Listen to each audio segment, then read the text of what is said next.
अगला सवाल शनि रत्न को लेके है कि शनि रत्न किसको पहनना चाहिए और किसको नहीं पहनना चाहिए।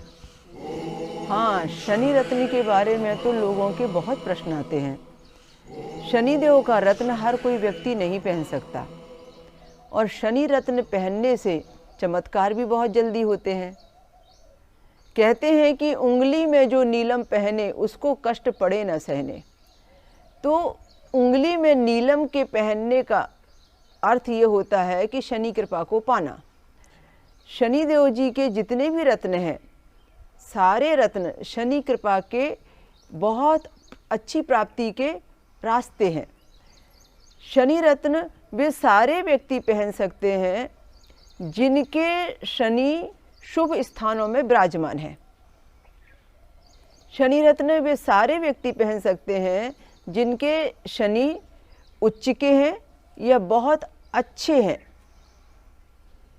जिनके शनि कहीं ऐसे स्थान के स्वामी बने हैं जो अच्छे स्थान कहे गए हैं, वे व्यक्ति शनि रत्न पहन सकते हैं। पर वे व्यक्ति शनि रत्न नहीं पहन सकते जिनके शनि नीच के हैं। वे शनि रत्न नहीं पहन सकते जिनके शनि 6वें मार्ग स्थान के, 8वें मार्ग स्थान के और 12वें मार्ग स्थान के स्वामी हैं।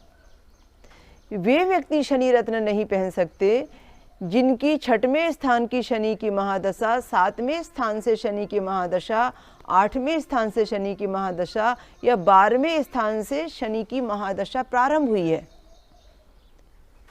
और इसके अलावा जितने भी व्यक्ति हैं वे अपनी प्रत्येक समस्या के समाधान के लिए शनि रत्न पहनेंगे तो निश्चित रूप से शनिदेव अति प्रसन्न होंगे और उन्हें उनके किए गए प्रयासों का पूरा फल मिलेगा। चाहे उन्होंने ब्लैक स्टोन पहना हो, चाहे लेपिस पहना हो, चाहे जमुनिया पहना हो, चाहे नीलम पहना हो, चाहे नीली रत्न पहना हो, शनिदेव जी का कोई भी रत्न उन्होंने पहना हो, हर रत्न का लाभ उनको भरपूर मिलेगा। बस शनिदेव उनके शुभ स्थान पर हों, उच्च के हों, अच्छे स्थानों पर शनि की राशि लिखी गई हो तब। धन्यवाद दीदी। अगला सवाल ग्रहों को लेके है। अगर किसी का कमज़ोर ग्रह है तो क्या उसका रत्न पहना एक मनुष्य के लिए ठीक होगा? हाँ, कई एस्ट्रोलॉजर ये सजेशन देते हैं कि आपका गुरु कमज़ोर है, आप गुरु का रत्न पहन लीजिए, शनि कमज़ोर है, शनि का रत्न पहन लीजिए। पर मैंने रिसर्च के दौरान ये देखा कि हम किसी भी कमज़ोर की ताकत बढ़ाने के लिए जब आगे बढ़ते हैं तो हमारा बहुत लंबा समय खराब होता है और जल्दी रिजल्ट नहीं आता। एक छोटा सा उदाहरण, मान लीजिए किसी का चंद्रमा कमज़ोर है या मंगल कमज़ोर है। अब मान लीजिए कि चंद्रमा कमज़ोर है और मैंने कमज़ोर रत्न के चंद्रमा का रत्न उसे पहना दिया। एक छोटा सा उदाहरण कि किसी का चंद्रमा बिल्कुल 0 डिग्री का है, 1 डिग्री का है, 2 डिग्री का है और मैंने उसकी शक्ति को बढ़ाने के लिए उसको चंद्रमा का रत्न पहना दिया। या किसी का नीच का चंद्रमा है और मैंने उसे चंद्रमा का रत्न पहना दिया, तब क्या होगा कि उसकी शक्ति को बढ़ाने में धीरे धीरे धीरे धीरे धीरे धीरे लंबा समय लगेगा। शैने शैने शैने शैने इतना लंबा समय लगेगा कि बूंद बूंद से घड़ा भरेगा। अब मैंने देखा, मेरा रिसर्च कैसा है, मैंने देखा कि जहाँ उसका चंद्रमा कमज़ोर है वहीं उसका मंगल बड़ा बलवान है या बुध बड़ा बलवान है या गुरु बड़ा बलवान है। मैंने देखा कि सबसे बलवान ग्रह कौन सा है।